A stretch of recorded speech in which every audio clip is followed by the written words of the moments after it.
Baik, kita mulai ya teman-teman. Bismillahirrahmanirrahim. Assalamualaikum warahmatullahi wabarakatuh.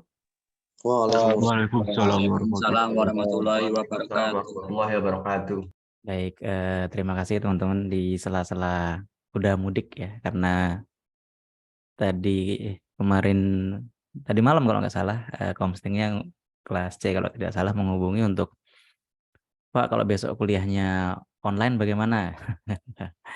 Ya karena kebetulan saya juga baru pulang dari kampus itu tadi malam sampai rumah jam 9 ya. Jadi nggak apa-apa lah kalau misalnya mau online hari ini. Rencana saya kemarin mau offline awalnya, cuman karena 2 hari ini ada acara di kampus yang cukup padat, jadi saya baru sampai rumah tuh hampir jam setengah 10 kayaknya, jam 9-an lah. Baik, teman-teman untuk hari ini kita akan melanjutkan dan saya belum sempat offline ya. Jadi sebenarnya saya pengen offline tuh minggu lalu dan kemarin saya sudah coba untuk cari jadwal yang lain. Rencana saya kemarin Selasa Rabu, ternyata teman-teman juga ada kuliah hari Selasa. Sebentar ini yang baru masuk saya mute.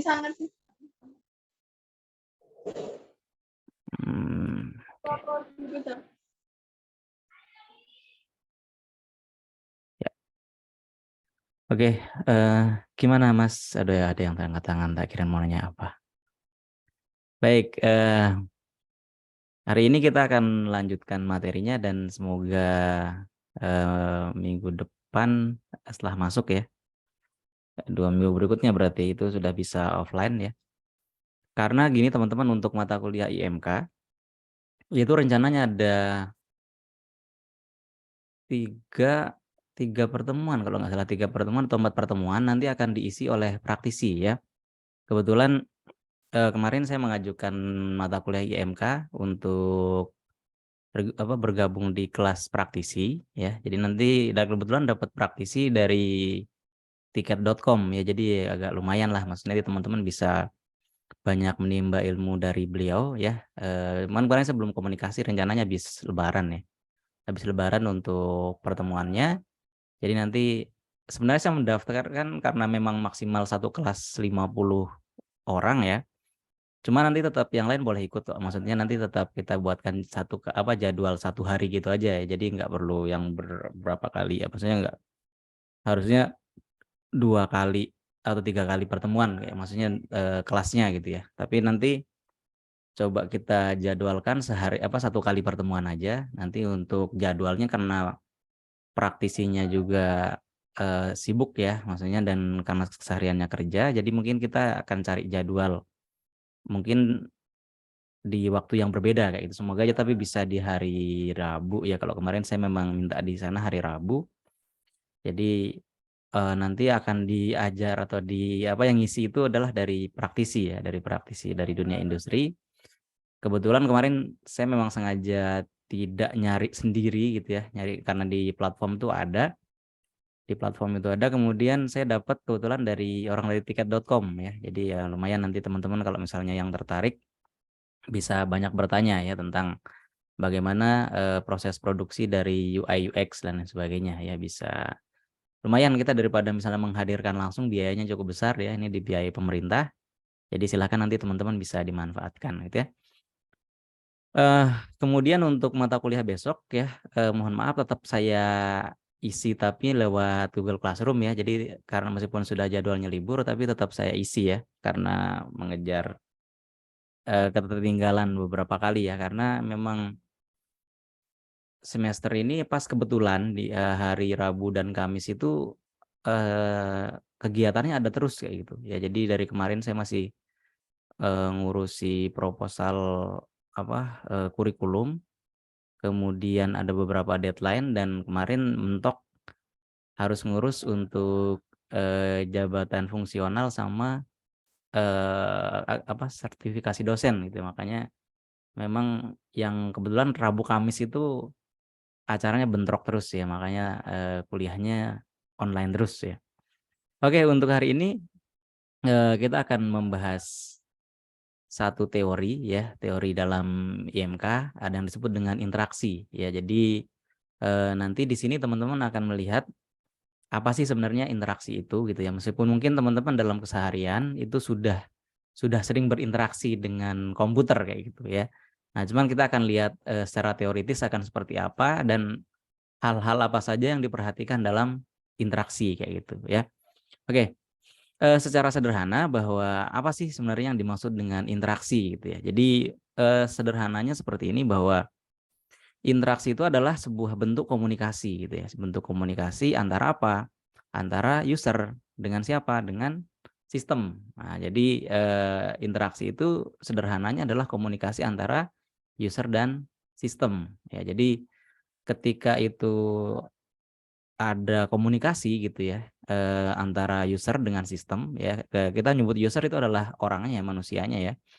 Kemudian, sistemnya ya bisa komputer, bisa yang lain, yang jelas itu sebuah sistem. Nah, itu yang disebut dengan interaksi. Jadi, eee, sebenarnya tidak kemudian menjadi satu yang khusus sebenarnya ya, untuk ketika kita berbicara interaksi di sini ya, itu tidak khusus misalnya harus berinteraksi dengan komputer sebenarnya ya. Tapi kalau misalnya kita coba untuk generalisir, bahwa interaksi itu sebenarnya juga keseharian teman-teman sudah sering berinteraksi misalnya dengan segala hal ya. Misalnya dengan, misalnya pakai kendaraan ya, misalnya pakai motor gitu. Itu sebenarnya di situ ada proses interaksi kita gitu ya, ada proses interaksi kita antara si pengendara itu dengan kendaraan tersebut gitu ya. Jadi kita berinteraksi. Jadi misalnya teman-teman ingin, menghidupkan mesinnya gitu ya, itu kan tidak ada proses interaksi gitu ya, ada proses berinteraksi untuk bagaimana menghidupkan, mesin kendaraan tersebut gitu ya. Jadi yang dimaksud interaksi itu kurang lebih seperti itu gitu ya. Tetapi karena ini pembahasan kita tentang interaksi manusia dan komputer, maka memang banyak difokuskan gitu ya memang untuk bagaimana kita berinteraksi ya atau berkomunikasi dengan, sistem ya. Sistem di sini maksudnya ya komputer gitu ya. Ya itu jadi, penjelasan sederhananya tentang apa sih yang dimaksud dengan interaksi kayak gitu ya. Kemudian ada beberapa level untuk interaksi ini ya, di sini teman-teman bisa lihat ya, saya hidupin pointernya dulu. Jadi di sini ada, karena tadi kita mengatakan bahwa interaksi itu adalah komunikasi antara user ya, user itu yang manusianya, kemudian dengan sistem gitu ya, dengan sistem. Nah, nanti di sini akan muncul level-levelnya gitu ya, akan kita lihat. Jadi, kita bisa lihat ini di level input output gitu ya. Di level input output kalau teman-teman kemarin, mempelajari ada faktor manusia dalam komputer itu juga sebenarnya sih di situ sudah ada input outputnya gitu ya. Jadi kalau misalnya di struktur manusia itu untuk level input outputnya lihatnya dari yang bawah ya, dari yang bawah ya. Jadi untuk input output untuk di manusia itu ya bisa berupa tangan, mata, telinga itu sebagai level input outputnya gitu ya. Kemudian kalau dari sisi sistem atau komputer, ya, itu untuk input outputnya bisa berupa input keyboard ya, kemudian output tampilan, terus input lainnya ya, misalnya, eee, apa, kalian menggunakan mouse itu kan juga sebenarnya input ya, jadi misalnya kita mengklik misalnya, mouse-nya itu kan juga bagian dari input gitu ya. Kemudian output tampilan printer dan output yang lainnya. Ini di level input atau output ya. Jadi kalau dari sisi manusia, itu untuk, level input outputnya kalau manusia ya tangan, mata, telinga gitu ya. Kemudian kalau misalnya, ini kan kita dari yang untuk tangan ini, kemudian mata, telinga ini kan, level input output gitu ya. Coba kalau misalnya, eee kalau misalnya suara itu kira-kira kalau dari suara manusia misalnya ya, itu masuk input atau output? Ada yang mau jawab boleh? Ini kan, hanya tangan, mata, telinga gitu ya. Kalau, kita berbicara dari sisi interaksi, untuk suara itu kira-kira masuk input atau output? Suara misalnya kita kan sekarang Output, bisa Pak. tuh, ya Mas Output, Rahmat, Pak. Output, Pak. Output. output. Input, Aku output. input. Entar satu-satu, nggak usah keroyokan. Mas Rahmat dulu silakan Mas. Input atau output Mas? Halo Out, Mas? Halo, output. Pak. Output. Oke, terus tadi Mas Habib ya? Mas Habibi apa Mas? Ya, Pak. Output, Pak. Output. Oke, ada yang lain nggak? Nah, Ada yang punya pendapat lain Mas Tatak? Kalau saya itu bisa dua-duanya, Pak, bisa Bisa input dan dua-duanya. output. Oke, bisa dua-duanya. Oke, saya coba kerucutkan lagi. Suara manusia itu dalam, interaksi manusia dengan komputer atau interaksi user dengan sistem itu termasuk input atau output? Ini tadi ada Mas Rahmat menyebutkan itu output ya, Mas Habibie juga output. Kalau dari Mas Tatak bisa keduanya ya. Nah ini coba saya, kerucutkan lagi gitu ya. Suara manusia itu masuk input atau output ketika kita, berbicara itu sebagai sebuah interaksi manusia dengan komputer kayak gitu. Kira-kira mana? Mas siapa tadi? Yang unmute siapa nih? Boleh silakan siapa? Biar lebih spesifik tadi Mas Rahmat nyebutin output, Mas Habibie output, Mas Tatak keduanya gitu ya, bisa input bisa output. Mas Sabto kayaknya dari tadi udah mau unmute silakan Mas. Input, Pak, kalau nggak salah. Input, ya. Kenapa input Mas? Nah, kan itu interaksi antara komputer manusia menginputkan suaranya ke komputer itu loh, Pak. Oke, sip gitu ya Mas, Mas Sabto, terima kasih. Jadi tepat sekali yang disampaikan Mas Sabto bahwa ketika kita berbicara itu sebagai sebuah interaksi manusia dengan komputer ya, suara itu sebagai sebuah input gitu ya. Misalnya kalian punya eh, punya smart lampu misalnya kayak gitu. Seperti yang di belakang saya, ini itu terkoneksi dengan WiFi teman-teman, itu juga bisa diperintah dengan suara ya. Kalau tapi ini karena kebetulan nggak saya konekkan karena HP yang dipakai untuk koneksi ke sana lagi saya pakai buat kamera ini. Tapi yang jelas, itu juga bisa. Jadi saya misalnya mau mematikan lampu itu bisa pakai suara. Nah, ketika kita berbicara itu di, ranah interaksi manusia dengan komputer, maka suara itu masuk sebagai sebuah input ya. Tapi kalau misalnya kita berbicara hanya sebagai manusia gitu ya, artinya sebagai satu, istilahnya, pembahasannya ke manusianya aja, ya suara itu bisa berupa output kayak gitu karena memang yang keluar kayak gitu. Ya tapi kalau misalnya kita berbicara itu sebagai, interaksi dengan komputer maka suara itu menjadi sebuah input ya. Paham ya di sini ya? Jadi biar nggak bingung. ya, Jadi Pak. ya jadi, tujuannya adalah bagaimana kita menginputkan perintah. Nah, intinya seperti itu ya. Nah, ini di level, input output ya. Jadi, bentuknya seperti itu teman-teman. Jadi kalau kita berbicara tentang level interaksi, nanti juga pembahasannya ke sana ya. Jadi apa itu inputnya, apa itu outputnya. Kenapa ini perlu dipahami? Karena biar nanti ketika kita membuat sebuah sistem gitu ya, membuat sebuah aplikasi dan lain sebagainya, kita ingin inputnya seperti apa, misalnya kayak gitu. Misalnya mau inputnya menggunakan mata, telinga atau lain sebagainya ya. Dulu di HP Samsung ya, saya nggak tahu yang seri berapa.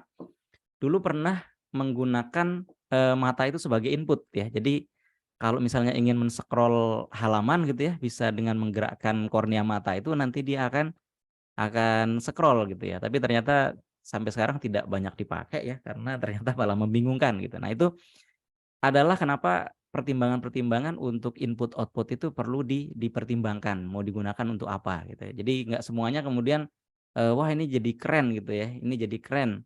Kemudian dipakai banyak orang, enggak juga gitu ya. Jadi, saya juga banyak mengembangkan untuk interaksi manusia komputer karena kebetulan waktu dulu itu, tesis saya itu tentang interaksi manusia dengan komputer tapi, menggunakan air gesture gitu. Jadi dengan menggunakan gerakan tangan itu juga menjadi sebuah input gitu ya, tapi tanpa bersentuhan dengan, fisiknya gitu ya, seperti itu. Oke, itu di level input output ya. Kita lanjut ke level dialog atau dialog gitu ya. Nah, di level dialog itu dari sisi manusia ya, itu ada, bentuk pengetahuan user dalam berbahasa ya. Jadi kenapa ini masuk? Karena berbahasa itu maksudnya ya teman-teman misalnya di level dialog itu, misalnya komputer memberikan warning apa gitu ya, itu kan jadi pengetahuan bahwa yang dimaksud itu adalah misalnya ternyata terjadi error gitu ya, kemudian muncul ada warning warna merah gitu ya. Nah, itu sebenarnya sebuah pengetahuan dari manusia gitu ya. Jadi pengetahuan dari manusia itu kan taunya kalau misalnya warning-nya warna apa istilahnya yang keluar perhatiannya itu atau warning-nya itu warnanya merah, berarti itu ada yang error kayak gitu, ya.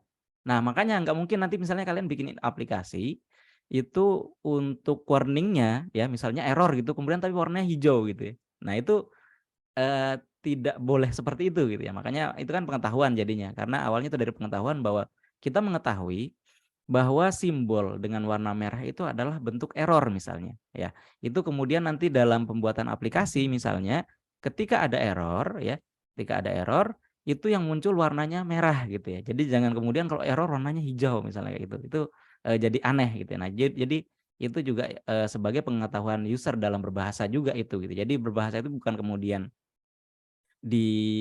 dispesifikan dia bisa ngomong gitu, tetapi dia punya pengetahuan dalam bagaimana mentranslasikan informasi yang ada gitu ya. Nah, kemudian kalau di level komputer atau sistem ya, nah perintah untuk bahasa komputernya. Jadi kalian, memberikan perintah kepada komputer, jadi, "Wah, saya ingin, menggeser objek," misalnya kayak gitu ya, bentuk inputnya seperti apa gitu, itu juga bisa. Atau misalnya kalau, kalian sekarang misalnya menggunakan ChatGPT misalnya, itu kan kalian memberikan perintah juga kepada komputernya gitu ya untuk, misalnya memberikan informasi apa gitu ya. Nah, itu di level dialog. Jadi kita, pengetahuannya kemudian kita berikan perintah kepada komputer itu, maka dia akan, masuk ke task levelnya ya. Jadi, kalau ini dialog level, kemudian dia naik ke task levelnya. Jadi ke tugasnya apa ya. Jadi kalau di sini pengetahuan user pada task domainnya. Jadi, tugasnya apa gitu ya, task itu kan tugas ya. Kemudian, nanti si komputer itu merepresentasikan dari task domainnya. Jadi semacam, kalau misalnya kita memberikan perintah apa, dia akan melakukan, aktivitas apa gitu ya. Nah, jadi seperti itu ya. Jadi, kemudian nanti naik ke level yang paling atas tentang di level dunia nyatanya ya, ada goal levelnya. Jadi kalau, misalnya kalian ingin, tujuannya mau nge-print misalnya gitu ya, mau nge-print, itu kan nanti kalian memberikan perintah gitu ya. Nah, itu nanti goal dari user-nya mau apa gitu ya. Jadi, ini mungkin agak panjang penjelasannya, tapi kalau misalnya kalian lakukan mungkin itu cuma dalam waktu sepersekian detik gitu ya, sepersekian menit lah gitu ya.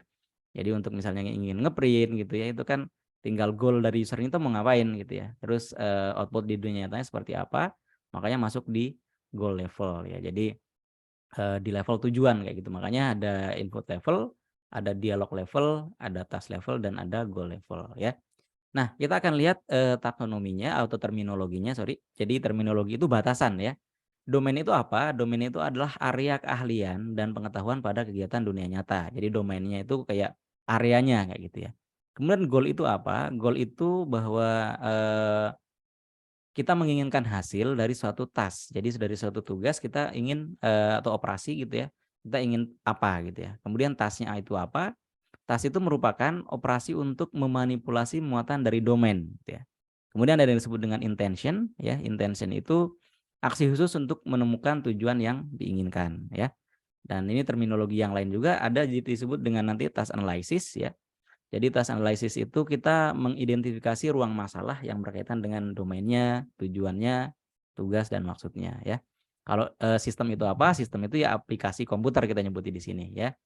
Kemudian ada yang disebut dengan task language ya. Task language itu bisa bahasa usernya, misalnya, saya ingin menginstruksikan misalnya ke lampu saya di belakang itu misalnya, berubah jadi warna hijau misalnya. Nanti kan dia akan melakukan task ya, melakukan, tugas untuk menjalankan apa yang saya perintahkan gitu ya. Jadi dia akan berubah jadi warna warna hijau misalnya.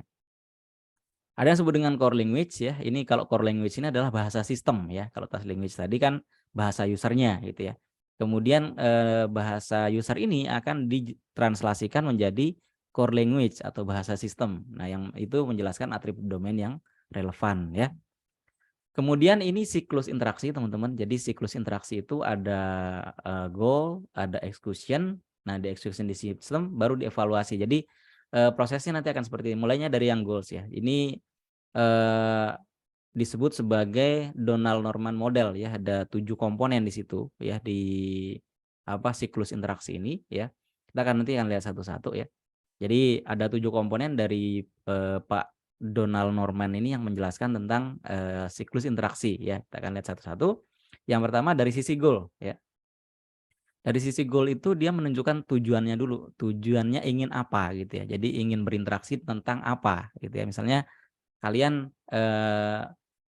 mau buka aplikasi misalnya ya, tinggal diklik gitu. Kemudian nanti atau ingin membuka aplikasi tertentu gitu ya, dengan aplikasi WhatsApp misalnya. Itu kan kita memberikan saya tujuannya ingin membuka aplikasi WhatsApp misalnya gitu ya. Ini goalnya gitu ya. Kemudian masuk ke bagian yang kedua, dia masuk ke execution ya. Jadi kita belum mengeksekusi gitu ya. Tapi kita baru menentukan goals-nya dulu. Goals-nya adalah membuka aplikasi WhatsApp gitu ya. Nah, jadi dari goals itu akan langsung dilanjutkan ke tahap atau siklus untuk execution ya. Itu akan membentuk keinginan. Nah, jadi karena saya tadi tujuannya ingin membuka WhatsApp gitu ya, akan membentuk keinginan, saya ingin membuka WhatsApp, kemudian menentukan rangkaian aksinya. Nah, kemudian melaksanakan aksinya. Jadi di execution ini ada 3 nanti. Ada membentuk keinginannya, kemudian menetapkan rangkaian aksinya, kemudian melakukan aksinya ya. Jadi misalnya saya ingin membuka aplikasi WhatsApp, itu kan udah membentuk keinginan untuk saya membuka WhatsApp gitu ya. Kemudian di situ akan ada rangkaiannya ya. Misalnya kalau saya ingin membuka aplikasi WhatsApp, itu rangkaian kegiatan atau rangkaian aksinya apa saja ya. Oh, saya harus kalau misalnya ingin membuka WhatsApp, saya coba untuk cari aplikasi WhatsApp-nya ya, kemudian saya lakukan aksinya apa ya, melaksanakan aksinya tinggal berarti disentuh misalnya kayak gitu. Nah, itu masuk ke ranah execution gitu ya. Kemudian masuk ke ranah evaluation. Jadi ke siklus evaluation di sini kita melihat kondisi sistem ya, atau memahami status dunia nyatanya ya. Maksudnya gini, melihat kondisi sistem itu maksudnya di evaluation itu tadi kan kita sudah melakukan aksi, melakukan rangkaian aksi. Jadi mengklik atau men-touch istilahnya icon WhatsApp gitu ya. Nah, kita akan evaluasi yang terjadi seperti apa gitu ya. Yang terjadi seperti apa? Apakah nah di sini kita lihat pemahamannya dulu. Melihat kondisi sistem atau memahami status dunia nyatanya, menginterpretasikan kondisi sistem, mengevaluasi kondisi sistem berhubungan dengan goal yang diinginkan. Gini. Tadi kan kita sudah melakukan aksi ya. Ada aksinya kita istilahnya touch, kita pencet istilahnya icon WhatsApp-nya, kita evaluasi yang terjadi apa. Misalnya yang terjadi kok malah aplikasinya nggak kebuka gitu ya. Yang kalian lakukan apa biasanya? Yang lakukan ya dipencet lagi gitu ya. Oh, apakah tadi nggak pas ya gitu ya. Nah, itu jadi evaluasi itu nanti akan seperti itu bentuknya gitu ya. Jadi ada proses ketika nanti di semua proses interaksi itu akan ada semua tahapan ini ya. Mulai dari goals-nya apa, meskipun nanti mungkin kalian yang misalnya gamers gitu ya, main game, itu kan interaksinya cukup cepat gitu ya. Tapi kan itu kalau misalnya coba di analisis gitu ya, dianalisis satu persatu, itu akan ada proses ini gitu ya. Ini tadi di bagian tugas saya lupa ya. Di bagian belakang lupa saya memberikan tugas yang berbeda, nanti yang saya berikan tugas yang ini aja ya. Tugasnya yang ini aja, kalian bisa nanti menganalisis goals-nya mana, execution-nya mana, evaluasinya apa ya. Nanti akan saya berikan yang ini aja. Tadi saya memberikan tugasnya beda ya, coba nanti kita rubah ya. Tapi ini lebih menarik kayaknya kalau misalnya teman-teman jadikan tugas. Jadi ya di situ ada siklus interaksi ya, saya ulangi dari awal. Yang pertama itu untuk goals, kalian tentukan goals-nya dulu. Ya misalnya kalian punya goals, keinginan misalnya menghidupkan TV misalnya gitu ya. Ini kan masih ingin tujuannya ya. Kemudian berikutnya jadi membentuk execution. Jadi ketika kalian ingin menghidupkan TV gitu ya, di situ kan ada rangkaian aksinya. Apa yang dilakukan gitu ya? Ngambil remote TV gitu ya. Kemudian pencet tombol power, yaitu kan melaksanakan aksi. Nah, kemudian di situ akan masuk ke evaluation ya. Evaluasi yang terjadi apa? Yang terjadi adalah kok TV-nya nggak hidup gitu ya. TV-nya misalnya nggak hidup gitu ya. Atau misalnya hidup berarti kan kalian nonton gitu. Tapi kalau misalnya kalian evaluasi kok nggak hidup gitu ya. Apa yang dilakukan berikutnya? Nah, oh ternyata kalian ingin tahu kok nggak hidup gitu ya. Kok nggak hidup? Oh, akhirnya kalian coba cari apa istilahnya dibalik lagi gitu ya. Nanti akan ke proses yang lain ya. Nanti dievaluasi lagi kemudian dan sebagainya ya. Jadi itu ada proses di situ. Atau contoh-contoh yang lain mesti juga ini akan melibatkan 3 ini ya. Ada goal-nya, ada execution-nya, ada evaluation-nya. Ya sistem ini kenapa tidak disebutkan karena sistem ini sebuah komputer yang kita eksekusikan ini gitu ya. Yang kita eksekusi ini ya. Kemudian kita mulai dari goals-nya dulu ya, kemudian execution, kemudian kita evaluasi apa yang terjadi. Ya misalnya sama dan misalnya kalian kuliah hari ini misalnya, kita kuliahnya lewat Zoom misalnya ya. Kalian ingin kuliah berarti kan yang pertama tetapkan goal-nya dulu, saya ingin kuliah nih gitu ya. Saya ingin kuliah ya, goals-nya ini. Kemudian kalian execution karena online ya, itu lewat Zoom. Kemudian kalian udah klik ya, icon Zoom-nya atau aplikasi Zoom-nya tapi kok nggak kebuka gitu ya. Ternyata yang dievaluasi, nggak kebuka gitu atau misalnya kebuka ya udah berarti langsung, ikut kuliah gitu ya. Tapi kalau nggak kebuka berarti, mungkin ini sinyal, internet saya bermasalah misalnya kayak gitu ya. Jadi itu ada di situ. Makanya di sini bagian evaluasi, kita melihat kondisi sistem atau memahami status dunia nyatanya, ya dunia nyatanya nggak kekoneksi gitu ya. Kemudian kita interpretasikan kondisi sistem itu. Oh kalau misalnya nggak connect, berarti ada yang masalah gitu ya. Masalahnya misalnya, koneksi internetnya bermasalah kah atau yang lain gitu ya. Kemudian kita evaluasi kondisi tersebut yang berhubungan dengan keinginan kita. Jadi maksudnya di sini, kita evaluasi kondisi sistem yang berhubungan dengan goal keinginan kita. Tadi misalnya kita ingin menghidupkan TV, kita evaluasi, sesuai nggak dengan keinginan kita ya. Jadi seperti itu. Kita ingin pertama menghidupkan TV tapi kok tidak hidup. Nah, baru kita coba cari permasalahannya. Jadi ini siklus interaksi seperti ini teman-teman ya. Mungkin pembahasannya agak panjang tetapi biar teman-teman bisa memahami bagian-bagian ini. Jadi ketika nanti kalian misalnya mengembangkan aplikasi atau membuat apps gitu ya. Ini nanti untuk rangkaian interaksinya akan seperti ini kurang lebih ya. Oke, ini ada beberapa istilah yang disebut dengan goal of execution dan goal of evaluation ya. Jadi ini istilah ya, bahwa penjelasannya adalah desain interface yang baik ya, desain interface yang baik, goal-nya harus seminimal mungkin. Nanti di bawah kita akan lihat ya. Jadi goal of execution dan goal of evaluation. Jadi desain interface yang baik itu goal-nya harus seminimal mungkin ya. Jadi kalau misalnya kita bahas yang satu, goal of execution itu adalah jika aksi-aksi yang dibentuk oleh user tidak bisa dibentuk oleh sistem ya. Jadi ada permasalahan di goal execution-nya ya.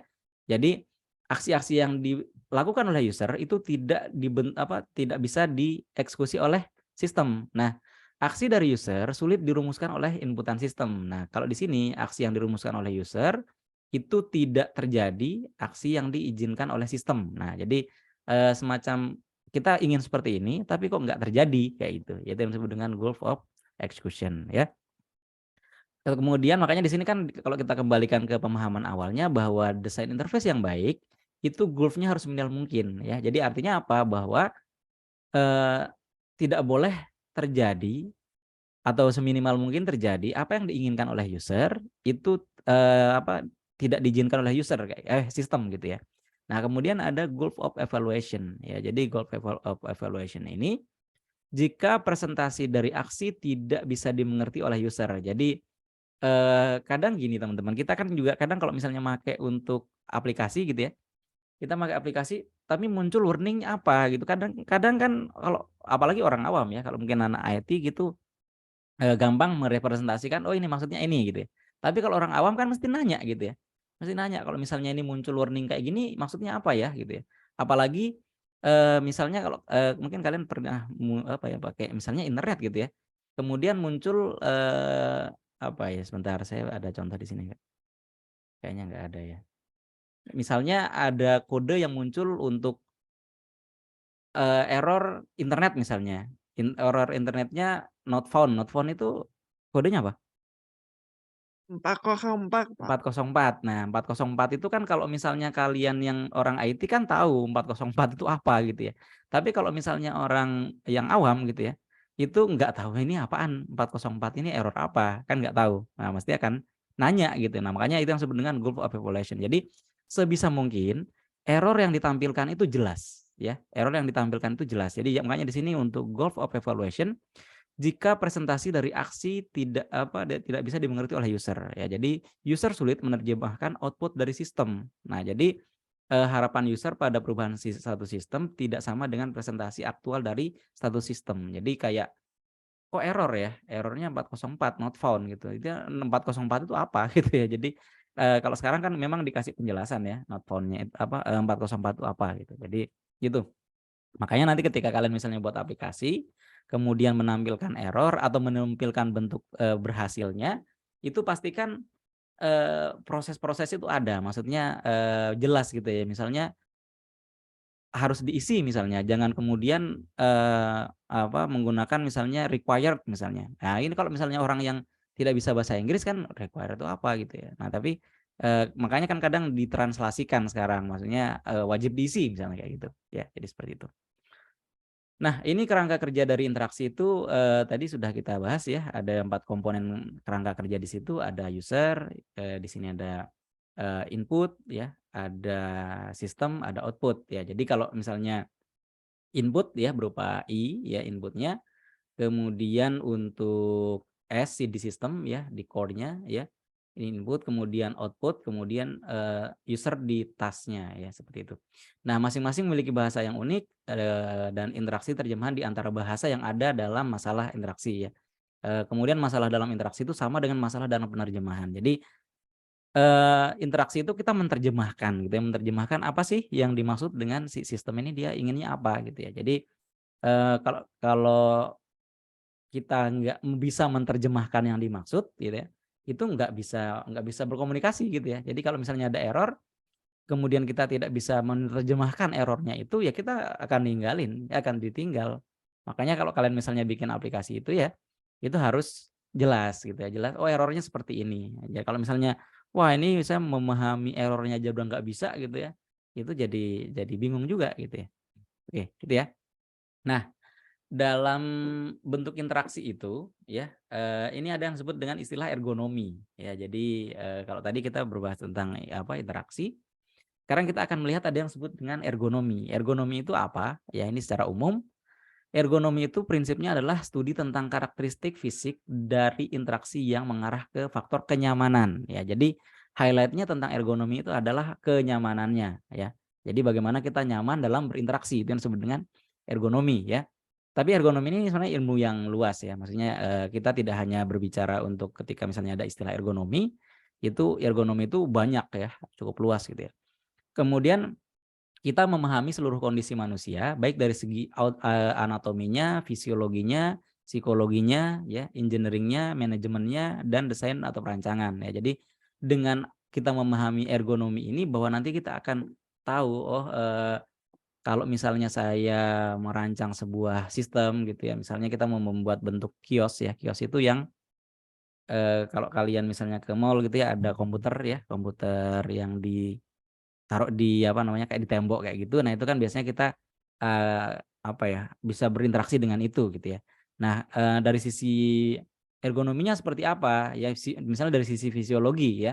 Ya nanti untuk pembuatan si komputer kiosnya itu jangan terlalu tinggi misalnya, disesuaikan dengan tingginya orang Indonesia misalnya kayak gitu ya. Itu kan juga faktor untuk fisiologi ya. Jadi untuk kenyamanan. Makanya ergonomi itu tentang kenyamanan ya. Nah, ini contoh-contoh dari ergonomi itu ya. Jadi pengaturan kontrol dan tampilan, misalnya contohnya kontrolnya dikelompokkan berdasarkan fungsi atau frekuensi penggunaan. Contoh misalnya kalian misalnya yang buka aplikasi Word gitu ya. Ini kan kalau kalian buka aplikasi Word tuh kurang lebih nanti bentuknya seperti ini ya. Jadi misalnya untuk recent gitu ya. Ini kan juga bentuk ergonomi biar nanti ketika kalian buka aplikasi itu nggak perlu buka lagi. Kalau dulu kan kita harus buka dari aplikasinya dulu gitu ya. Nah, sekarang disediakan ada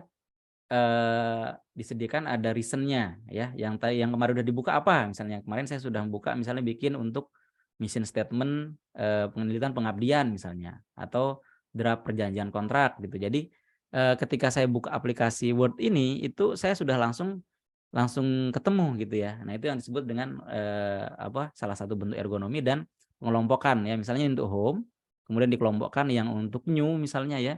New saya bisa untuk bikin blank dokumen, atau misalnya saya menggunakan template yang ada gitu ya. Misalnya kalau open ya nanti saya bisa membuka beberapa file yang ada di sini. Nah, di sini opennya mau dari mana ya? Dari recent kah ya? Atau dari yang shared me. Jadi nanti pengelompokan itu bisa bertingkat teman-teman ya. Jadi ada tingkatannya lagi misalnya ya. Kemudian misalnya dari OneDrive saya misalnya atau dari komputer saya ya, atau misalnya untuk dari bagian yang lain misalnya ya, ada box misalnya di sini atau misalnya saya browse gitu ya. Nah, ini juga menjadi pengelompokan. Jadi ya seperti itu ya. Jadi kontrol dikelompokkan berdasarkan fungsi ya, atau misalnya kalian menggunakan saya kembalikan ke sini ya. Saya misalnya kalian buka Word new gitu ya. Nah, ini kan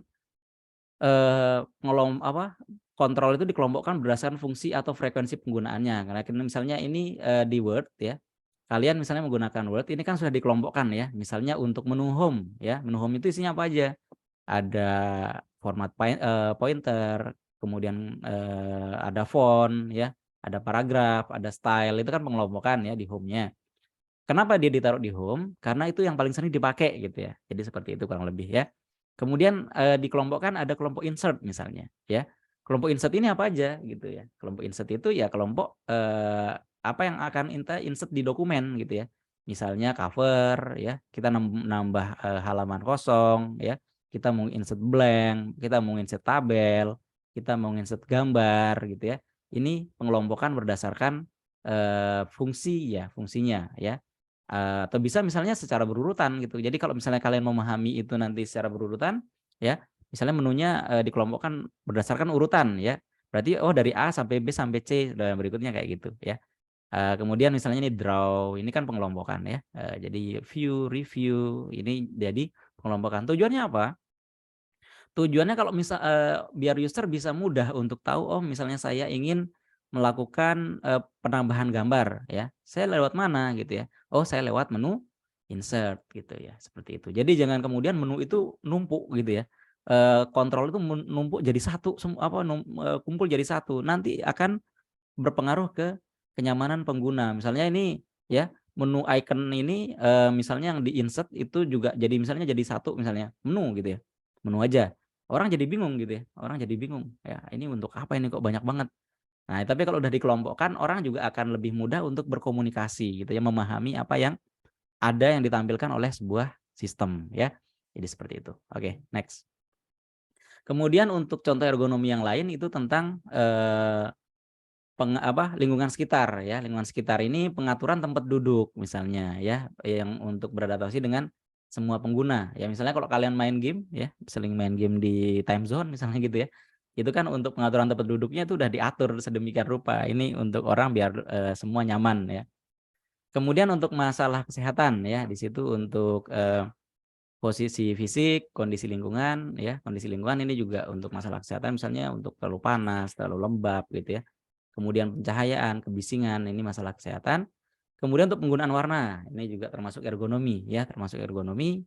Penggunaan warna itu contoh misalnya penggunaan warna merah untuk peringatan ya, hijau untuk oke gitu ya, misalnya terus dan di situ istilahnya untuk memahami tentang misalnya mohon maaf teman-teman yang misalnya terbatas di sisi untuk warna gitu misalnya, itu kan juga perlu difasilitasi gitu ya, jangan kemudian warnanya sama semua atau berubah semua. Kalau teman-teman yang buta warna itu kan kadang jadi nggak lihat ini warnanya apa tadi ya gitu ya, seperti itu. Ini contoh ergonomi juga teman-teman ya. Jadi kalau misalnya kalian yang misalnya nanti sering menggunakan komputer gitu ya, suka dengan posisi yang duduk gitu, kurang lebih nanti posisinya seperti ini yang paling nyaman gitu ya. Jadi ergonomi itu tentang kenyamanan. Misalnya kalau kalian menggunakan komputer yang berdiri gitu ya, itu paling nyaman itu untuk jaraknya sekian kayak gitu ya. Jadi kalau untuk duduk misalnya ya, ini misalnya jarak antara mata kalian dengan monitor itu seberapa, paling enaknya seberapa gitu ya. Misalnya sama dengan misalnya saya sekarang ngajar sambil duduk misalnya, itu juga saya kan cari ergonomi gitu ya. Kalau misalnya saya turunkan kursinya misalnya, terlalu pendek misalnya, itu kan jadi nggak nyaman gitu ya. Jadi makanya saya naikkan misalnya, itu termasuk dengan ergonomi ya. Kemudian Ini contoh untuk ergonomi ketika kalian misalnya ingin, menggunakan komputer itu ya, itu paling nyaman tuh segini teman-teman ya. Bisa dilihat ya di sini A, posisi monitor itu, 8 inci ya, kira-kira gitu, ini kira-kiranya aja. Jadi kalian bisa mengukur ya, dengan tangan kira-kira kalau kalian duduk, kemudian jaraknya segini ya, itu udah paling nyaman gitu ya. Jadi misalnya tangannya maju gitu ya, itu udah paling nyaman ya. Kemudian untuk, apa, keyboard-nya itu ada di mana paling enak, itu ada di belakang sini ya. Kalau, tempat saya ini nggak nyaman nih, karena agak di depan gitu ya. Di tempat saya itu nggak nyaman ini karena agak di depan. Kemudian, tangan kakinya posisinya di mana itu yang paling nyaman ya. Cuman kadang kan lama-lama, wah pegel juga Pak kalau misalnya kayak gini terus gitu. Akhirnya ya kakinya kemana gitu ya. Cuman kan kalau yang posisi paling nyaman, paling ideal kurang lebih seperti ini ya. Ini juga sama tentang ergonomi ya, untuk kalian bekerja gitu ya, itu paling enak seberapa gitu ya. Jadi kalau apalagi misalnya makanya kalau kalian menggunakan kursi yang ada, pengaturannya gitu ya, itu kan kadang berubah-berubah ya. Misalnya, Mas Habibie, terus ke Mas Ari yang, tingginya beda itu kan, akan menggunakan dengan posisi yang berbeda gitu ya. Jadi terutama yang disebut dengan ergonomi. Kemudian ini juga, untuk kenyamanan misalnya kalian ngetik gitu ya, keyboard itu posisinya agak naik misalnya kayak gitu. Makanya kalau misalnya kalian yang pakai laptop, itu kan ada alat ya yang dibikin untuk, untuk standing laptop itu kan biasanya keyboard-nya agak dimiringkan ke atas, itu paling nyamannya seperti itu ya. Makanya kalau, pakai keyboard, yang ada bantalannya ya, bantalan seperti ini paling enak ya. Kalau punya saya ini kebetulan ada bantalannya ya. Kemudian ini juga ergonomi ya, ini ergonomi yang agak ekstrim tapi ya, jadi udah paling nyaman nih ya, kalian mau, main game atau apa ini udah paling nyaman banget ini, buat game ini nyaman sekali ya. Jadi udah ada fasilitasi sekali ya. Oke, ini juga ergonomi contohnya ya ketika kalian misalnya menggunakan keyboard, ya enaknya yang seperti ini, tapi untuk tujuan penggunaan apa, ya misalnya ini untuk, orang-orang yang misalnya sering geser kursornya dan sebagainya, jarang menggunakan apa, angka-angkanya atau hurufnya gitu ya, yang sering dipakai adalah misalnya, panahnya misalnya kayak gitu yang mudah diakses gitu ya, itu namanya ergonomi. Kemudian ini juga tentang ergonomi ya, kalau kalian misalnya ngetik gitu ya, itu paling enak posisinya seperti ini kurang lebih kayak gitu, itu disebut ergonomi. Kemudian menggunakan mouse juga ergonomi ya, jadi, paling enak, paling nyaman seberapa gitu ya. Makanya kalau misalnya kalian beli mouse, itu kan juga, misalnya contohnya yang punya saya ini kan ada apa ya, ada posisi misalnya untuk jempol itu di sini ya, kemudian paling enak untuk satunya misalnya tangan di sini gitu ya, ini kan juga yang disebut dengan ergonomi gitu. Jadi kalau lurus saja gitu kadang jadi nggak nyaman gitu ya, maksudnya kalau lurus tok apalagi misalnya kalian yang telapak tangannya gede gitu ya, kemudian pakai mouse yang kecil gitu ya, kan kadang ada yang mouse yang kecil banget itu gitu ya. Itu oke bisa dipakai gitu ya, tapi lama-lama kan pegel ya, lama-lama pegel, paling kuat makainya berapa jam gitu, paling ya setengah jam aja udah pegel. Misalnya kalian sambil, "Pak saya desain biasanya pakai mouse kecil," gitu, mesti akan pegel banget ya. Jadi makanya paling enak ya kalian sebisa mungkin, ketika kerja ya, itu ergonominya bisa ditingkatkan ya. Nah ini juga untuk ergonomi ya, kalian kalau misalnya kerja di mana gitu paling enak ya bisa digeser gitu ya. Kalau ini sakit gitu ya yang ini, kalau posisinya seperti ini, tapi kalau misalnya kalian bisa nyender sambil kerja itu enak gitu ya, udah comfort ya. Nah makanya nih kalian, bisa pakai, saya akhirnya juga pakai kursi yang seperti ini ya, yang headrest-nya bisa di-adjustable naik turun gitu ya. Kemudian ini paling enak nih segini ya, saya kebetulan punya yang ini cuman bawahnya ini udah rusak ya, punya saya tuh bawahnya ini udah rusak. Jadi kadang kegeser bawah banget gitu ya, geser bawah banget ya. Kemudian, workspace-nya kalian bisa atur, makanya kalau kalian kerja nanti sebisa mungkin tempat kerjanya senyaman mungkin gitu ya. Makanya kalau misalnya kalian mungkin, ke ruangan dosennya gitu ya, ke ruangan saya, ke ruangannya Pak Wahyu, ke ruangan yang lain itu kan setting-nya beda-beda ya. Itu apa terkait dengan kenyamanan, terkait ergonomi itu masing-masing orang ya, preferensinya orang beda-beda gitu. Saya misalnya nyaman yang dengan menggunakan ada beberapa komputer di situ, ada yang nyaman cukup dengan 1 laptop aja udah cukup kayak gitu. Itu tentang kenyamanan. Ya, sama misalnya kalian menggunakan komputer itu yang suka menggunakan dual monitor gitu ya. Itu ketika nanti berubah jadi 1 monitor jadi kerasa banget ya, kerasa banget oh ternyata kurang ya gitu. Jadi kalau misalnya saya biasa menggunakan dual monitor seperti ini, itu lebih enak gitu ya. Kemudian ini juga tentang ergonomi ya, kalian misalnya untuk touch-nya ya, posisinya paling enak di mana. Makanya kalau misalnya kalian misalnya menggunakan HP ya, di Samsung misalnya pakai Samsung ya, mereka memperkenalkan UI-nya ya, user interface-nya dengan istilah One UI. Kenapa disebut One UI? Itu tujuannya, ketika kalian menggunakan 1 tangan itu bisa dijangkau semua, makanya namanya One UI itu, istilahnya dari situ ya. Bagi yang pakai Samsung kan ada user interface mereka dikenalkan dengan nama One UI ya. Jadi tujuannya biar dengan menggunakan 1 tangan aja kalian udah bisa pakai HP-nya gitu ya. Makanya, eee, kalau yang mungkin punya HP gitu ya, itu kan sekarang misalnya punya saya nih, ini untuk tombolnya, tombol untuk volume volume, power gitu ya, sekarang posisinya cuman di sebelah kanan, di sebelah sini tuh nggak ada. Di sebelah sini tuh nggak ada tombol, karena apa? Karena tujuannya biar user cuman pakai 1 tangan aja gitu ya. Jadi misalnya mau matiin ya, mau, volume itu pakai 1 tangan aja, makanya disebut dengan One UI ya. Jadi filosofinya seperti itu gitu ya. Jadi kalau kalian misalnya nanti, bikin produk, desain sebuah produk itu harus, memperhatikan kenyamanannya. Makanya mereka nyebut yang di Samsung itu salah satu, UI yang paling bagus ya setelah Apple ya si Samsung ya. Saya udah pakai beberapa jenis UI termasuk punyanya Xiaomi, saya pakai MIUI dulu gitu ya.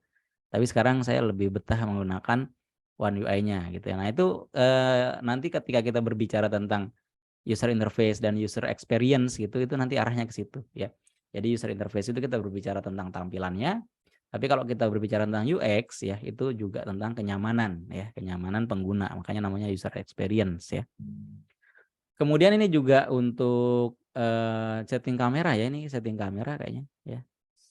Jadi dengan kontrol 1 tangan kita bisa misalnya untuk nekan ini ke bawah, kemudian nekan ini ke atas gitu ya. Kemudian megangnya bisa di sini, ya makanya kalau kalian yang menggunakan kamera DSLR ya, itu kan, posisi tangan tuh sudah disediakan di situ posisinya gitu ya. Jadi, kemudian kalian ingin mengatur gitu ya, cukup pakai tangan ini untuk ngeset yang di sini ya, ini disebut dengan ergonomi ya. Jadi ergonomi itu tentang kenyamanan, bagaimana kalian nyaman menggunakan, perangkat ya. Ini juga tentang kenyamanan ya, bagi yang punya mobil ya, ini, kenyamanannya seperti ini. Jadi, kalau menggunakan setirnya ada di sini ya kontrolnya nanti menggunakan tangan di kanan gitu ya. Jadi kalau misalnya yang di kiri agak kagok misalnya kayak gitu ya. Nah, ada beberapa prinsip ergonomi teman-teman. Yang pertama prinsip, fisikal ya. Jadi kalau prinsip fisikal itu prinsipnya menjadikan segala sesuatu itu mudah dijangkau ya. Kemudian, bekerja itu dengan tinggi yang sesuai atau cocok gitu ya. Kemudian bekerja dengan postur yang sesuai, yaitu dari sisi fisikal.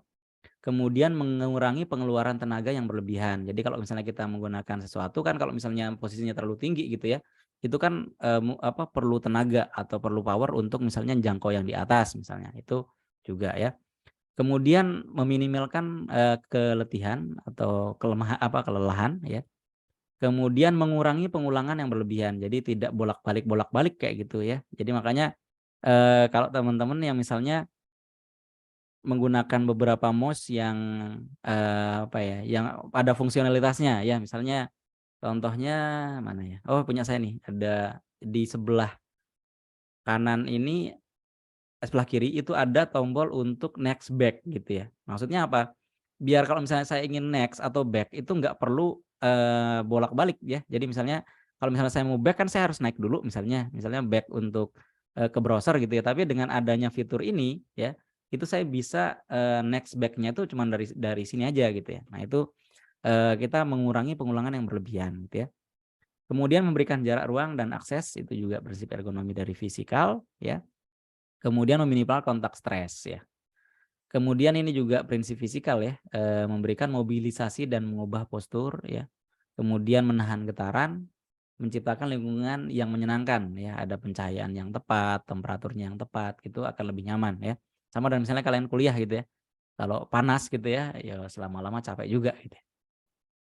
Kemudian ada prinsip, kognitif ya. Jadi prinsip kognitif itu pemahaman ya. Jadi adanya standarisasi ya, kemudian membuat stereotype. Stereotype itu, apa ya, pemahaman yang diakui banyak orang atau, pencapan lah, mengecap sesuatu. Misalnya stereotype itu misalnya kalian, eee, pakai HP misalnya ya, HP, merek tertentu itu stereotipnya seperti apa, ya jadi stereotip itu kayak, labeling lah seperti itu ya.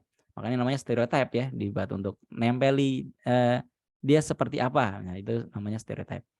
Kemudian menghubungkan aksi dengan persepsi, kemudian mempermudah pemaparan suatu informasi, kemudian menyajikan informasi pada level yang tepat secara detail ya. Jadi maksudnya kalau kalian misalnya membuat aplikasi ya untuk anak-anak gitu ya, ya harus disesuaikan levelnya ya, jangan kemudian, pakai istilah-istilah yang, dipakai oleh orang tua misalnya, itu nggak boleh ya. Kemudian untuk proses kognitif yang lain ya, memberikan image atau gambaran yang jelas ya, ini kognitif. Jadi misalnya kognitif itu seperti ini teman-teman ya. Dulu kalau kalian misalnya menggunakan Word atau, ini saya pakai kemudian contohnya ada di sini ya.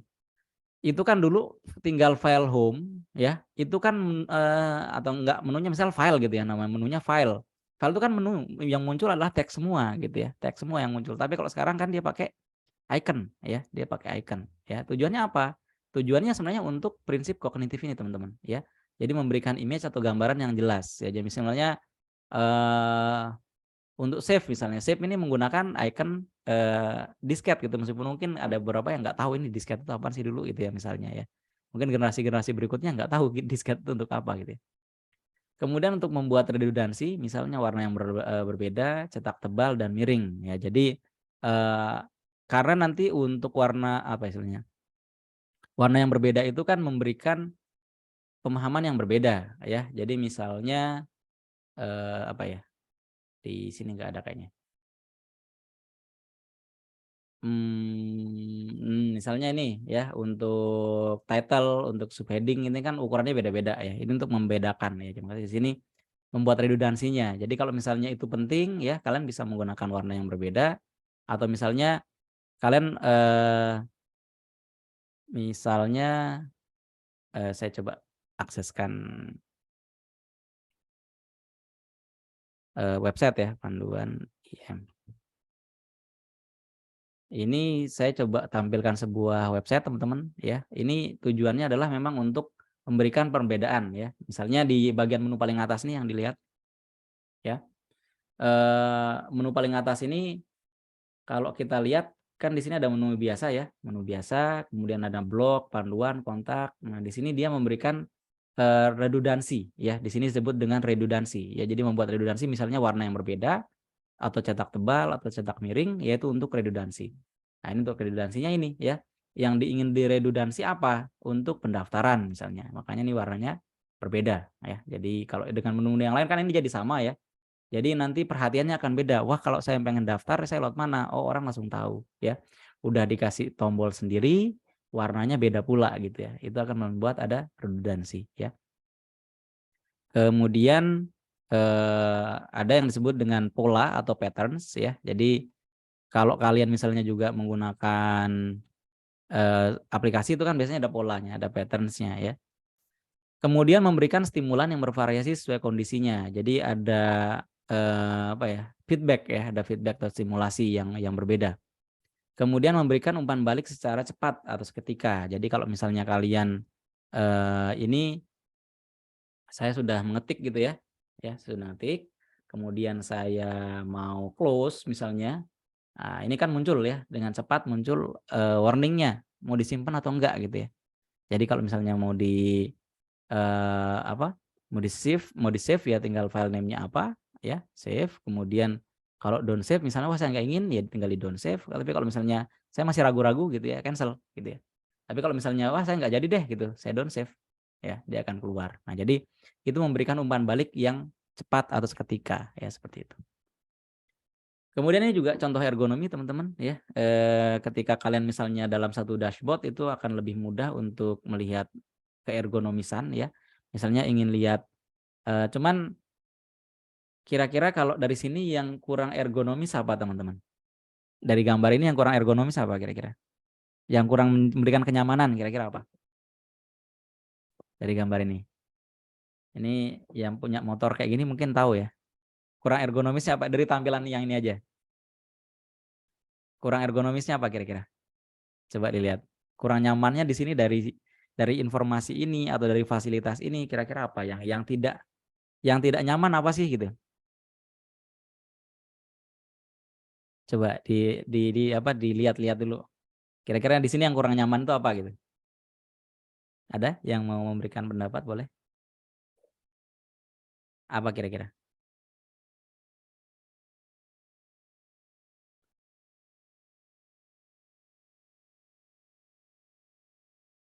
Yang kurang nyaman, yang kurang ergonomis di sini kurang ergonomis nih Pak gitu. Tapi yang kira-kira yang mana itu? Coba. Ada yang mau lihat Kak? Boleh? Kira-kira yang kurang saya nggak nyaman di ini apa di bagian tertentu misalnya kayak gitu. Ada yang bisa menemukan nggak? Speedometernya. Speedometernya. Speedometernya kenapa Mas? Ada 2 tuh, Pak. Oh, Indikatornya ada 2 speedometernya itu. ada 2. Yang ini sama yang ini gitu ya. Iya, Pak. Mengakibatkan nggak nyamannya apa Mas? Ya buang-buang tempat aja lah, Pak. Harusnya Oh, 1 buang aja. tempat. Oh, lebih ke ini ya, lebih ke penggunaan space-nya berarti ya. Iya, Pak. Oke, ada yang lain lagi boleh?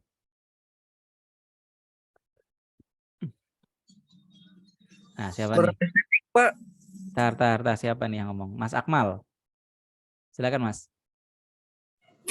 Menurut aku kurang estetik aja gitu, Pak. Oh, kurang estetik. Ya, ini kita ngomong kenyamanan dulu. Kita belum ngomong keestetikaan. Kita masih ngomong kenyamanan dulu, maksudnya dari fasilitas ini. Ada yang nemu nggak? Lain Stop itu. kontak itu, Pak. Stop kontaknya kenapa Mbak sekarang? Ya kurang nyaman aja, masa di tengah. Seharusnya kan di pinggir gitu. Oh gitu, ya, oke, sip. Ada yang lain lagi? Ada yang lain lagi nggak?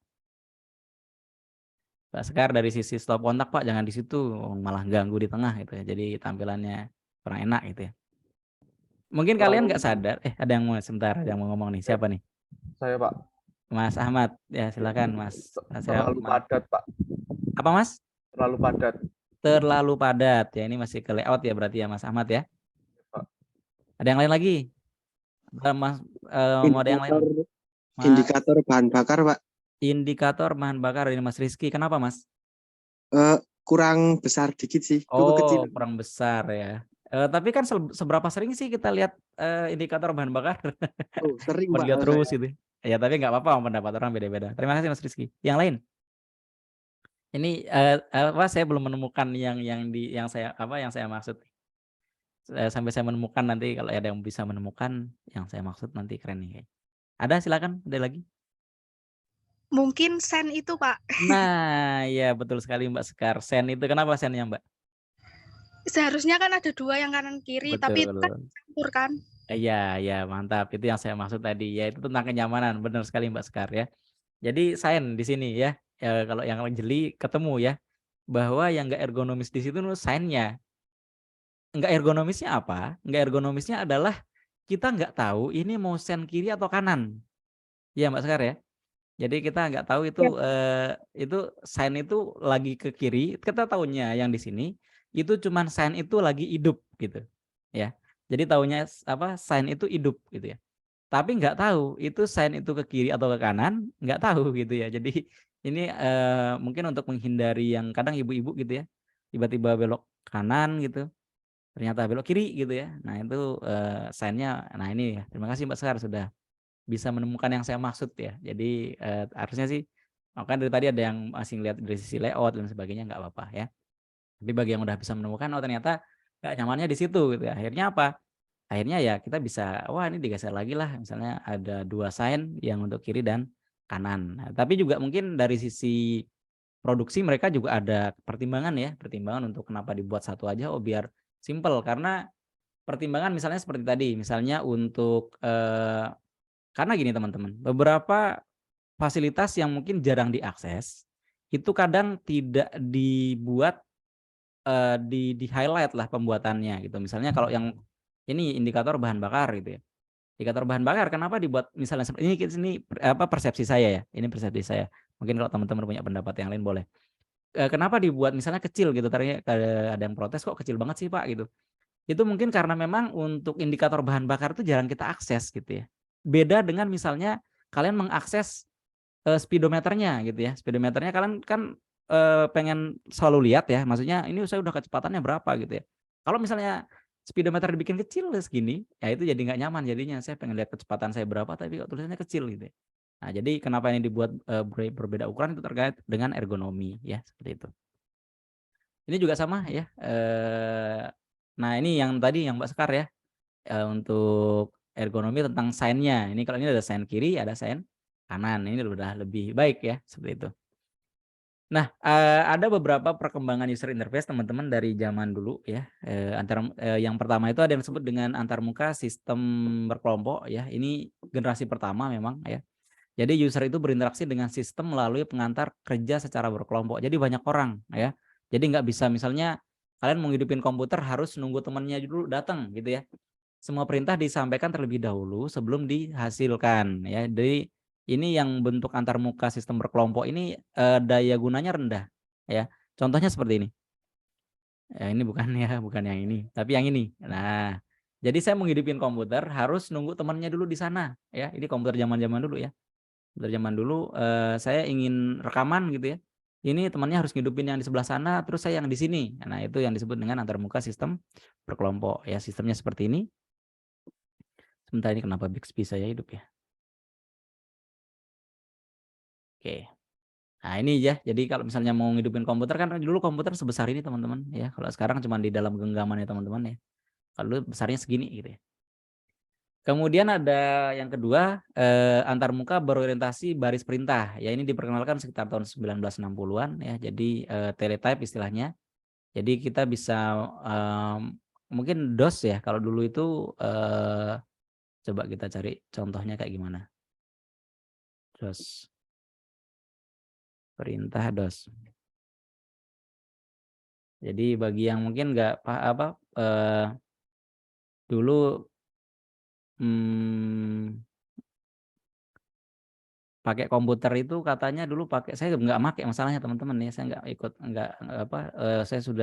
saya sudah pakai yang user interface masalahnya.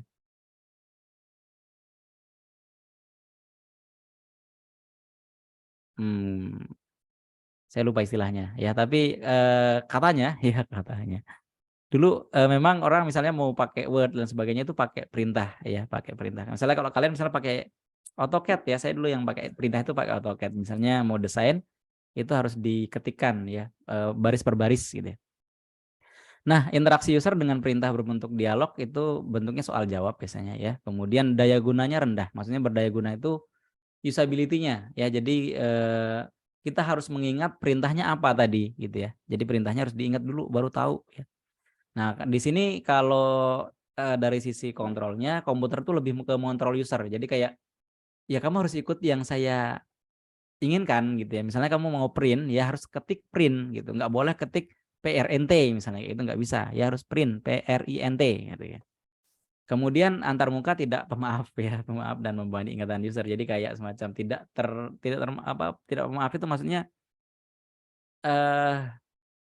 ya harus saklek seperti itu, dan itu kan membebani ingatan user. Saya pengen ngeprint harus pakai print.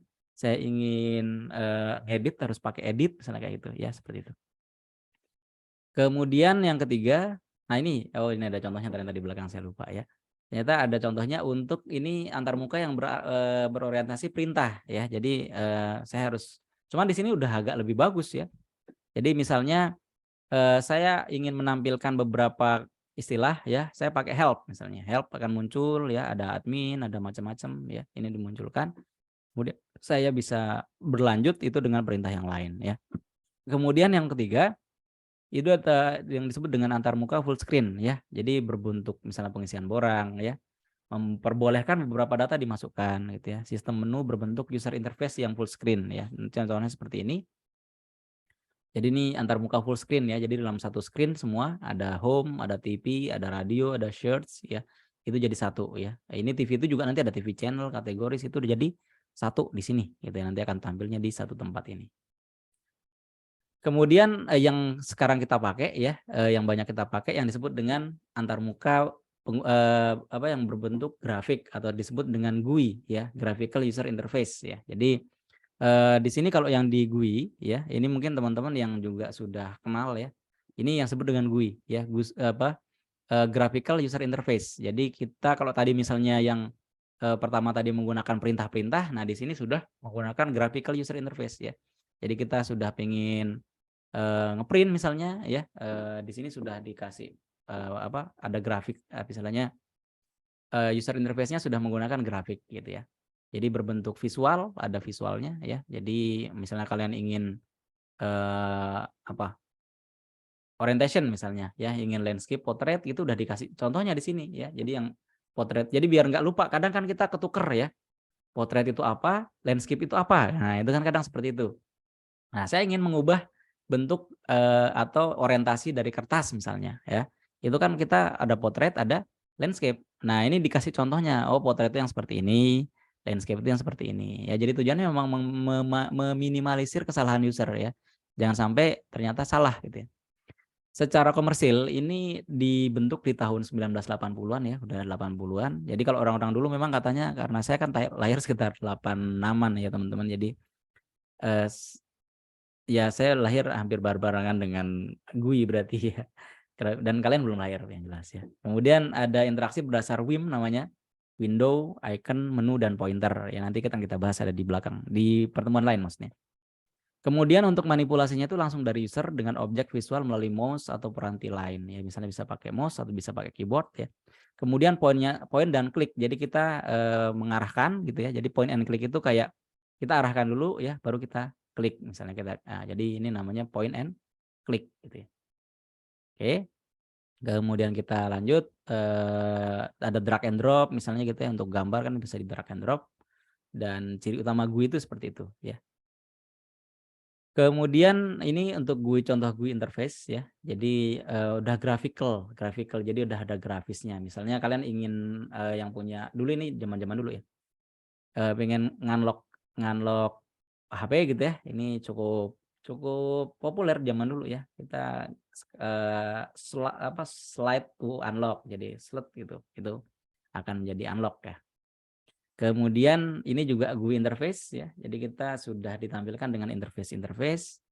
Kemudian yang kelima itu antarmuka pengguna masa sekarang dan masa depan ya. Jadi kalau yang masa depannya nanti mengarah pada penambahan unsur animasi objek, audio gitu ya, secara unsur 3 dimensi itu untuk antarmukanya. Kemudian interaksi yang digunakan lebih ke natural language ya, makanya kenapa sekarang ChatGPT itu cukup populer karena memang dia menggunakan natural language. Kalian mau cari bahasa apa aja ya, dia akan tahu gitu ya. Dan membenarkan penggunaan input yang tidak berformat. Jadi kalau misalnya kalian ketik misalnya di Google misalnya ya. Misalnya kalian cari di Google ya. Cari di Google misalnya kalian cari misalnya digital marketing gitu ya. Tapi ternyata tulisnya salah gitu ya. Nah, tulisannya salah, si sistem ini akan membenarkan ya, dia akan membenarkan. Jadi misalnya kalian tulis mau cari digital marketing ya, tapi yang kemudian muncul si sistem ini akan menebak ya, yang dimaksud mungkin makanya di sini dia menampilkan hasil untuk digital marketing. Tapi kalau misalnya kalian, wah saya bukan nyari digital marketing, tapi nyarinya digital MRKTG misalnya. Ini kan disediakan ya. Ini disebut dengan interaksi yang lebih ke natural language dan membenarkan penggunaan format ya. Jadi kalau misalnya ada yang ternyata salah gitu, dia dibenarkan. Jadi tidak kemudian ikut salah gitu, enggak kemudian misalnya kalau misalnya dia ikut salah gitu ya. Ini saya misalnya menampilkan mengetikkan dengan digital MRKTG misalnya. Itu kan kalau misalnya dia mengikuti apa yang saya inginkan, mesti yang muncul tidak ada ketemu yang saya inginkan gitu ya. Nah, tapi karena dia di sini membenarkan, maka diperbaiki ya, pembenarannya diperbaiki seperti itu ya. Ini untuk di masa sekarang kan sudah seperti itu ya. Dan beberapa hal lain juga untuk contoh user interface yang berkembang ya, ada yang disebut dengan embodied interaction ya. Jadi di sini menggunakan gerakan tubuh untuk memberikan input ke komputer ya. Nah, ini kebetulan saya dulu tesisnya ini teman-teman ya, menggunakan gerakan tubuh untuk memberikan input. Kalau teman-teman penasaran kayaknya di channel YouTube saya itu harusnya ada ya. Di channel YouTube saya itu ada sebentar coba saya carikan.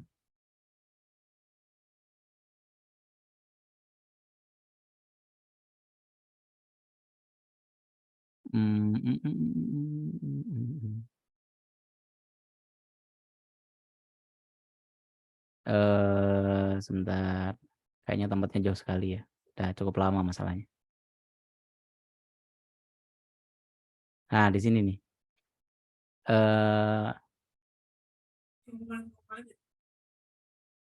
Jadi sistem kerjanya nanti kurang lebih seperti ini ya. Jadi ada orang, kemudian ada interaksinya ya. Jadi saya bisa mengontrol komputer ya, itu sebentar ini saya ada testingnya kayaknya. Nah, ini nih. Itu mengontrol komputer tapi menggunakan gerakan tubuh kayak gitu. Nah, misalnya bentuknya seperti ini. Nah, jadi saya dulu ngerjain tesisnya ini ya. Jadi saya buat mengontrol komputer itu tapi dengan menggunakan gerakan tubuh ya. Jadi misalnya di sini saya mau memutar mesin ini ya. Memutar mesin ini yang saya lakukan adalah menggerakkan, maksudnya dengan ada gesture tertentu ya. Jadi makanya di sini untuk contoh interface yang digunakan adalah yang disebut dengan embodied interaction ya. Jadi menggunakan gerakan tubuh untuk memberikan input ke komputer ya. Kemudian yang banyak juga ada sekarang yang disebut dengan 3D virtual reality ya. Jadi kita memberikan bentuk seolah-olah user benar-benar dalam komputer tersebut ya. Jadi kayak misalnya yang sekarang berkembang ya metaverse misalnya seperti itu ya. Kemudian yang disebut dengan sensing effect ya, komputer bisa mengenal lingkungan dan pengaruhnya. Misalnya interaksinya sudah otomatis misalnya. Jadi kalau misalnya kalian mau buat menggunakan teknologi IoT misalnya untuk memberikan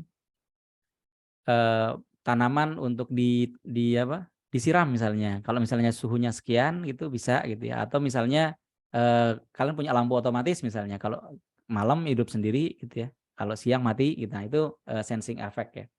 Kemudian ada sensor networks ya. Jadi sensornya ditempatkan di tempat yang jauh ya dan mampu mendeteksi vision dan sound ya. Jadi udah IoT lah, maksudnya udah Internet of Things gitu ya. Kemudian ada sebut dengan cyborg ya. Jadi evolusi perkembangan internet yang merupakan aspek dari AI ya. Itu sudah menggunakan artificial intelligence ya. Ini ada beberapa contohnya kayaknya. Nah, ini yang embodied itu seperti ini. Kalian kalau di tempat game-game kan ada yang seperti ini juga ya. Ada yang tiba-tiba bergerak sendiri orangnya ya, menendang dan sebagainya, ini menggunakan embodied ya. Kemudian 3D virtual, kemudian ada virtual reality ya.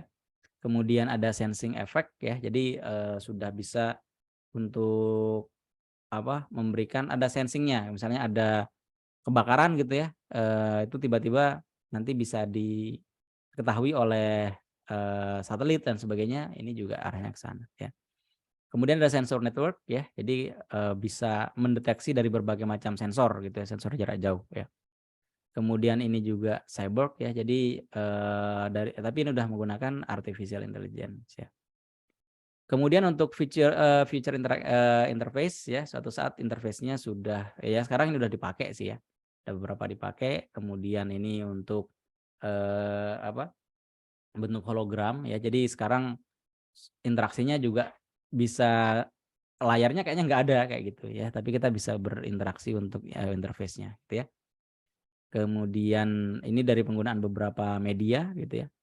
Kemudian ada speech driven, jadi kita berdasarkan suara gitu ya. Kemudian speech driven untuk GIS ya, untuk teknologis juga menggunakan itu, dan ada yang disebut dengan compliant interaction, jadi selalu ngalah, jadi kayak kita mengikuti apa yang diinginkan ya. Jadi Kalau misalnya kondisi yang umum dalam tombol mekanik kan bentuknya seperti ini gitu ya. Nah, sekarang kita mengalah untuk menggunakan tombol putar ya. Jadi yang untuk mengendalikan mesin itu pakai tombol putar. Harusnya misalnya kita ingin mematikan gitu ya atau menggunakan yang lain itu kan bisa langsung tekan tombol ini aja gitu sebenarnya ya. Tapi yang dipaksa adalah kita muter ya, kita puter. Nah, itu juga yang disebut dengan compliant interaction. Jadi kita mengalah dengan interaksi tersebut gitu ya. Nah, itu teman-teman untuk interaksi ya. Jadi ini sebenarnya tugasnya ini yang saya buat ya, membuat desain ergonomis, tapi kayaknya yang tadi tentang proses tahapan untuk interaksi itu akan lebih menarik gitu ya. Itu teman-teman untuk materi hari ini ya tentang interaksi. Ini kalau kita sampaikan di offline memang biasanya lebih menarik ya, cuman karena memang teman-teman ada beberapa yang sudah pulang ya. Jadi akhirnya diminta untuk online aja ya. Oke, sambil saya nunggu kalau misalnya ada pertanyaan saya kirimkan link presensinya dulu ya. Link presensi. Silakan yang mau presensi ya. Nanti saya tutup sampai jam 9.30 ya untuk presensinya. Yang belum lupa presensi ya. Silakan bisa dipresensi dulu. Oke. Itu teman-teman untuk materi hari ini. Ada yang mau ditanyakan dulu silakan, nanti materi dan tugasnya saya berikan di Google Classroom ya. Silakan kalau ada yang mau tanya boleh. Saya stop share dulu berarti. Oke, silakan bisa sambil ngisi presensinya. Waktu telah habis, Pak, tulisannya, Pak. Oh, waktu udah. Ya, Oh, Pak, sebentar. Ya, sebentar. Belum saya buka ternyata. Sorry. Karena ini saya tulis. Nah, udah sekarang. Silakan dicoba lagi. Lupa saya buka.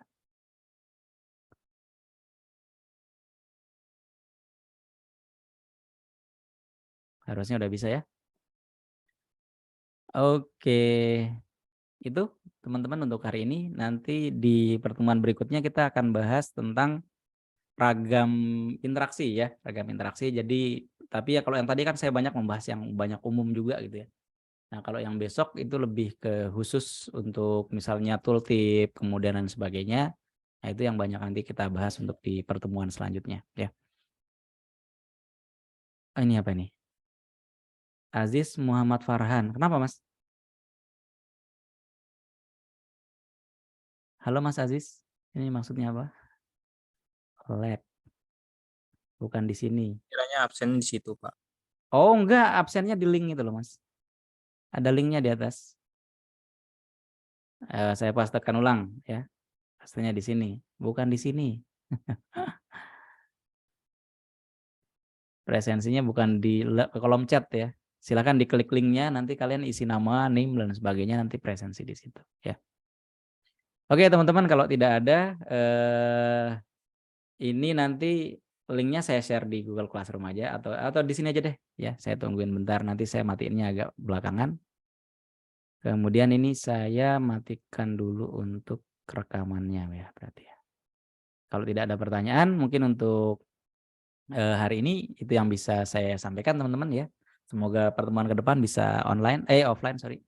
Karena saya pengen offline ya sebenarnya, cuman karena waktunya kadang agak menyulitkan saya sendiri ya.